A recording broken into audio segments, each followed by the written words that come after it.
Welcome to Two Therapists Talking. The hope for this podcast is to talk about important issues related to couples and individuals who are struggling in their lives with many different issues.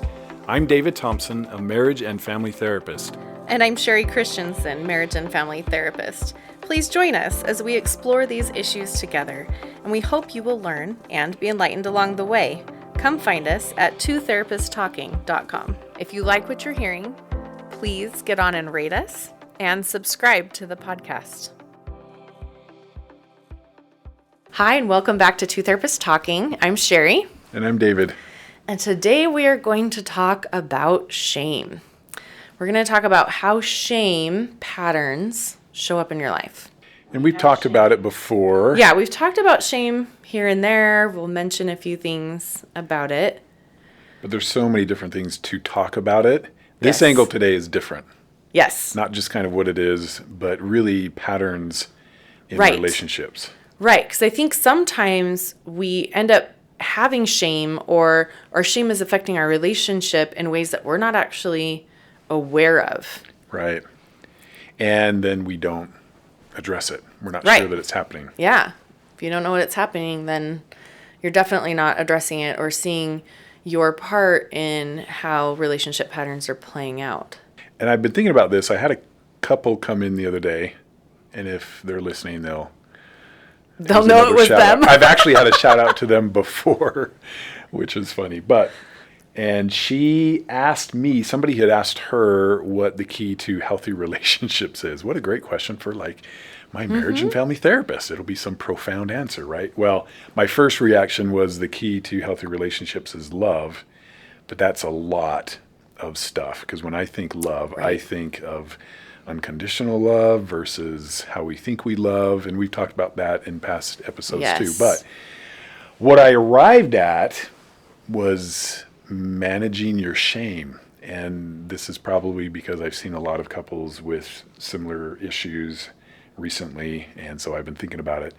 And how shame is showing up in our lives really is at the core of so many of our relationship problems. Maybe all, I don't know, but Yeah. a lot. And A lot, so for sure. that's what I've been thinking about, managing shame. And we don't usually think, am I managing my shame well? We don't consciously, like, how does shame, do I feel shame? First of all, like, what is shame? Because we say shame and guilt all the time like they're the same thing. Interchangeably, yes. And they're not. So I've actually had a lot of clients who are successful when they start to become aware of how shame is showing up in their lives. Right. So Right. that's what we're going to talk about. Yes.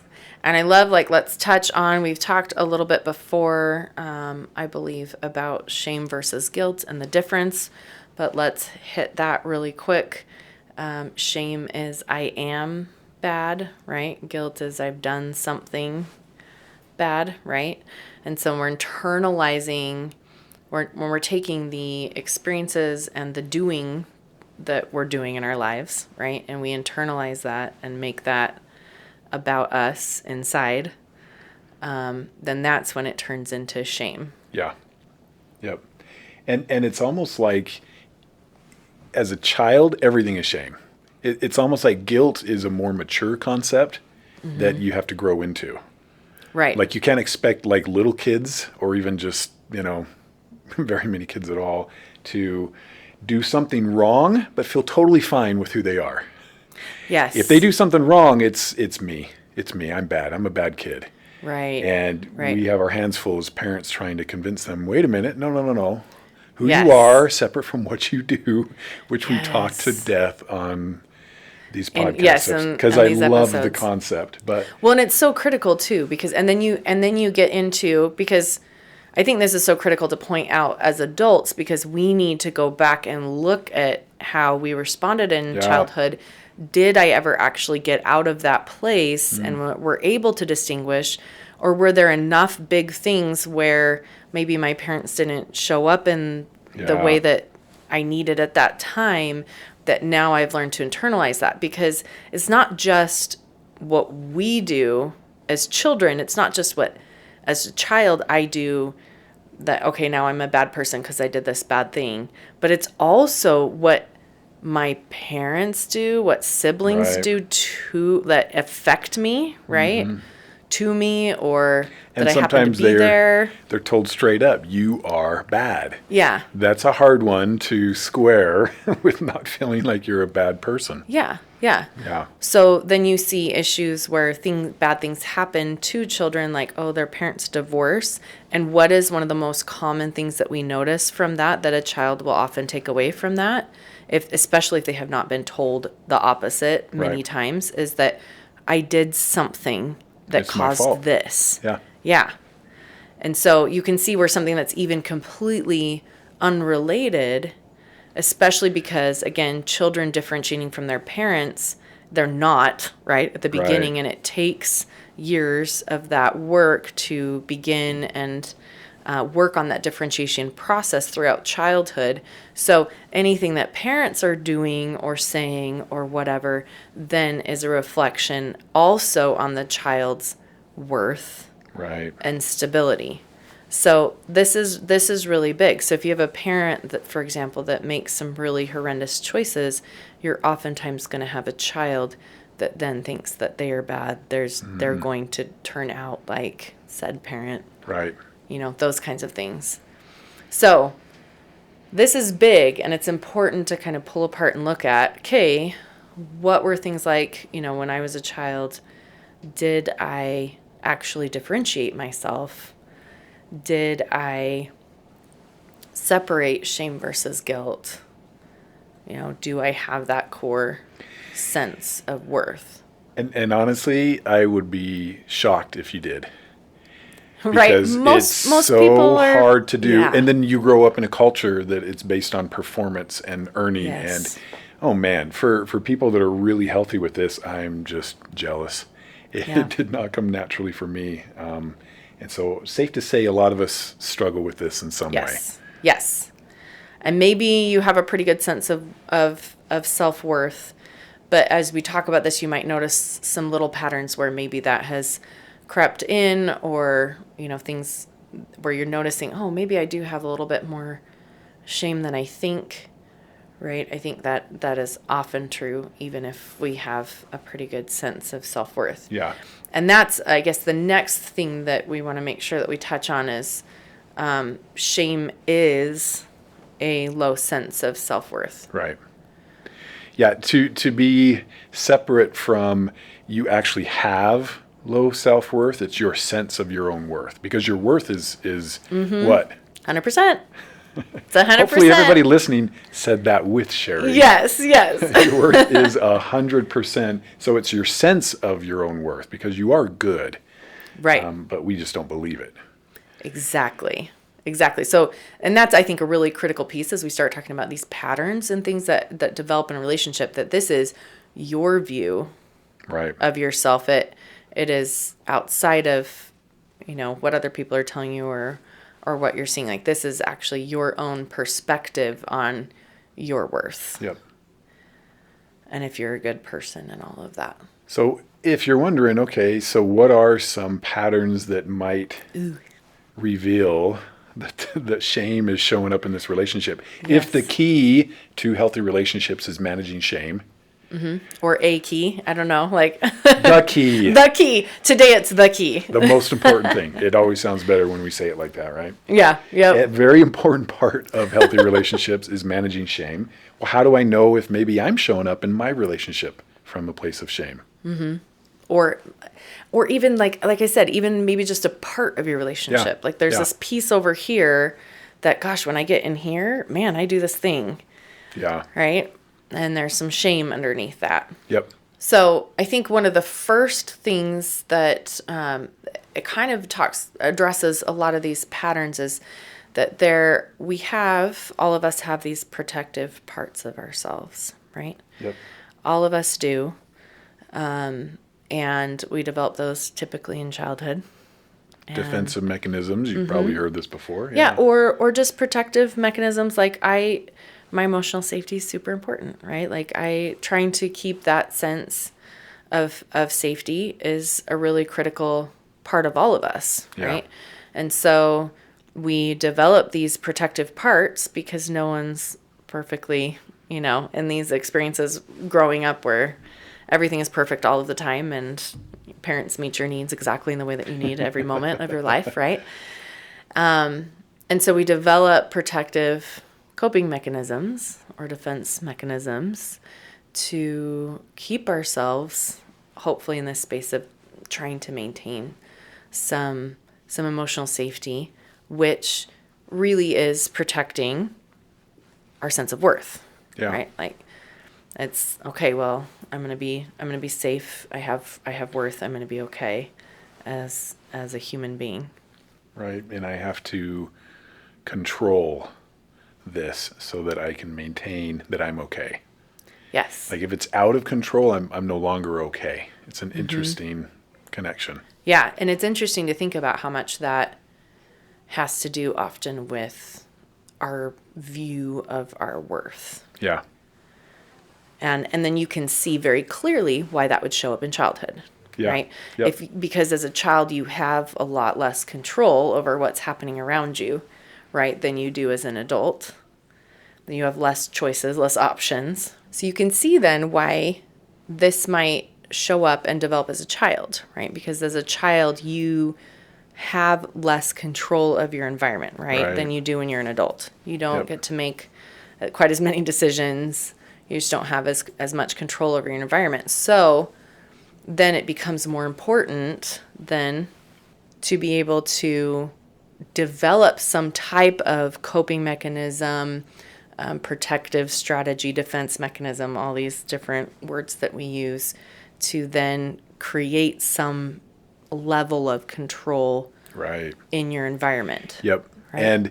And your brain doesn't care how healthy they are. Yes. That's the thing. So we'll develop patterns that aren't actually good for us. You think about maybe masturbation or food or video games or whatever. Your brain is just concerned about what will help ease whatever the pain is. Yes. Any way I can, doesn't matter. Yes. And then we develop patterns. Or pulling away from people or, Yep. putting up walls. A lot of these things are just, they're, and the other aspect of it is typically it's an attempt to create this safety, but it ends up being not actually, right? It's this false sense of security. Yep. Right? Yep. Because then we're separated from people and we're not actually connecting either with ourselves or others or... Right. And you think about you're trying to keep yourself safe. And so it's not really in the context of a relationship, but then you grow up, you keep these same patterns, and now you are in a relationship, but these weren't developed in a relationship to try to balance. Or in this relationship. Right. And so now... Might be a coping strategy to manage a parent. Right, that wasn't very healthy. But now I'm in a relationship with someone who isn't necessarily doing that. Yes. Yeah. So it's very, again, I think all this comes back to this core, phrase that I say all the time in therapy is when you understand people, they make sense. So as we're looking at shame is kind of a shameful word, you have shame. And we think poorly of ourselves for having shame. But part of what we want to do is say, hey, look, this makes perfect sense. Yeah. And all we want to do is then pull out like, okay, so if this makes perfect sense at some level for you, then where is that showing up? So that now that you know better and have some different skills and more capacity to make choices in your life, you can make a different choice. Yeah. And that can improve your life and your relationships. Yep. So let's then look at some ways that shame can show up in relationship. One thing for me personally, it's not so much about relationships. I mean, it is, but if my children, I've learned this the hard way, if my children don't do what I'm asking, I have this real sense of like they're challenging my authority. And I need to make sure they do it no matter what. And this makes sense to me in context of my story, wanting everything to be in order or structured for me to feel okay. Now as an Feel adult, I safe. understand that to be safe, for me to Yeah. feel safe. And so if they're not listening, it feels very out of control and chaotic Right. for me. And I've noticed, oh man, I get worked up over that. And so I need to be patient. I need recognizing that unhealthy pattern that shame has created for me to say, hey, it's okay. There's no threat here if they choose to do this or if they choose to do that. It's not about me and Consequences my can worth. do the heavy lifting, and Yes. I don't have to be so triggered and take it personally. So that for me was a real kind of self-discovery of how my shame was showing up in that relationship. Right. Right. Yeah. I can very distinctly remember sort of the moment that I realized that most of my distress around when my kids were not doing the things that probably should be happening was because I was making it about me. Yeah. Like, And they're out not of doing what I want them to do. and right? why is that a problem? Because it's not about the relationship. It's about my stuff. Well, for you, why was it icky? Why did it feel off? Why was it not okay? Oh, because I didn't want that. I want to connect with them in a relationship. I want to have that back and forth. I want them to be able to be their own person and to feel love from me and to have that, reciprocated relationship. Yeah. Yeah. It's like, oh no. This is about me. This isn't about my kids Yeah. not doing the thing. That's about me. And I think going back and I'm looking at my child, it was maybe where you were actually expecting that question to go. Definitely, a space of trying to control environment so that I Yep. can feel okay. Yep. Right? For sure. So you may notice that.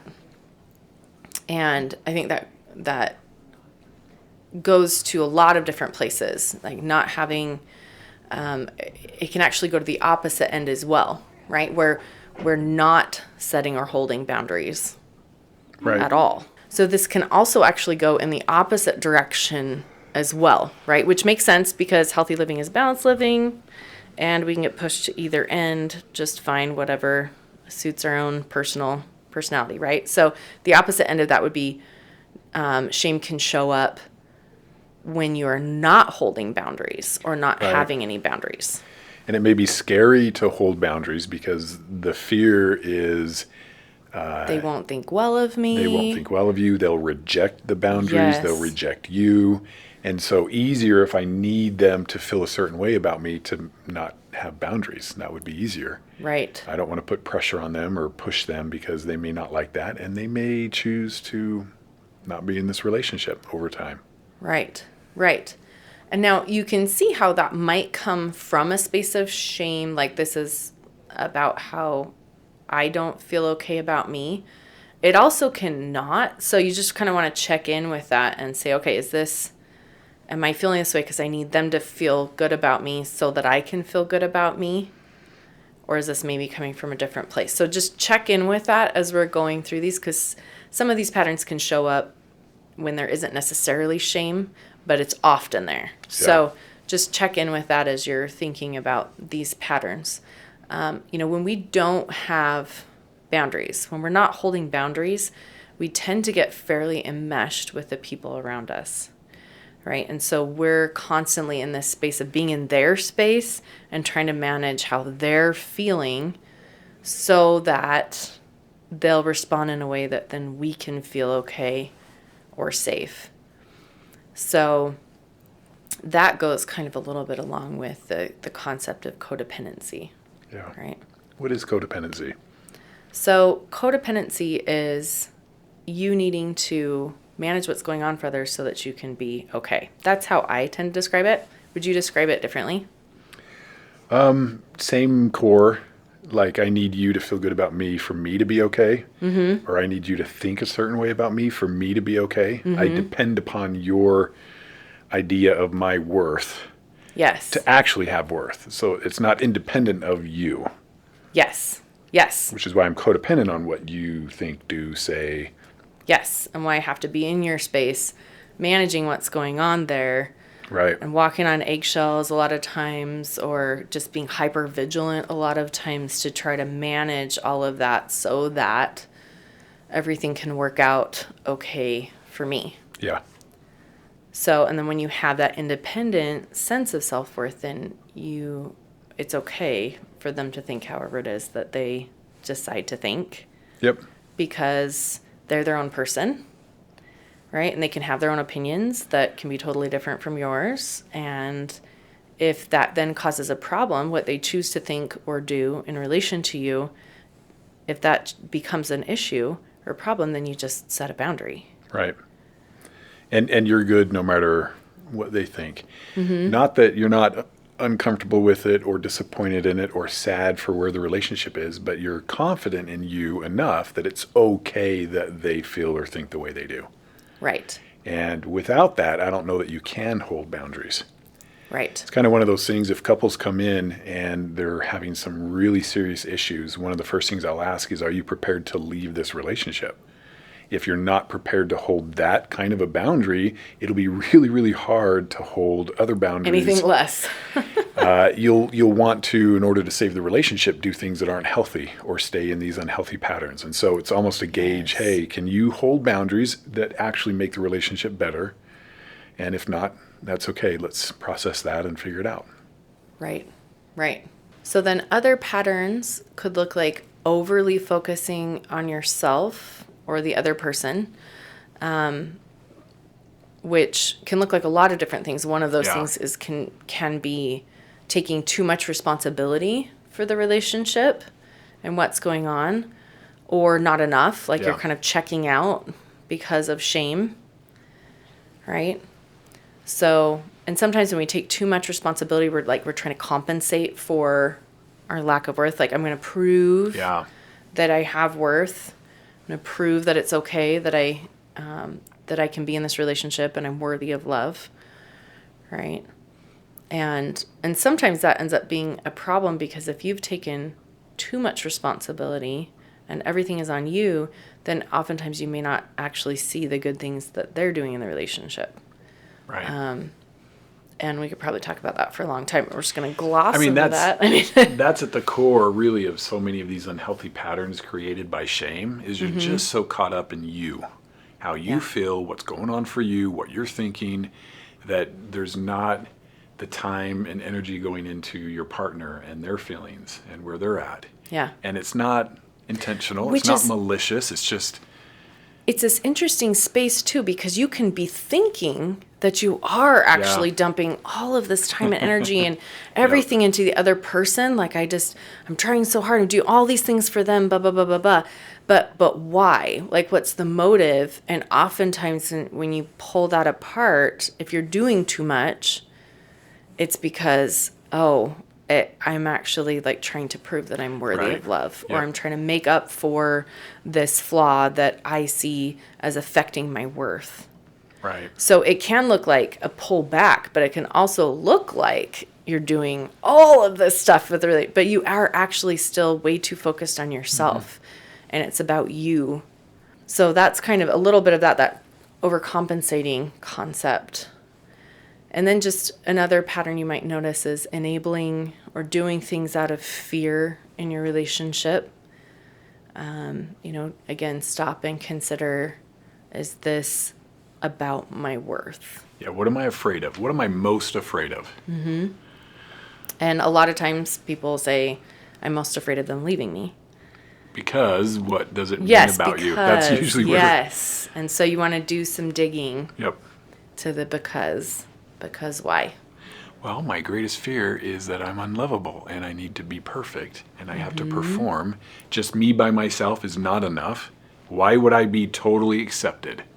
Why would I have a place or find belonging with all my stuff?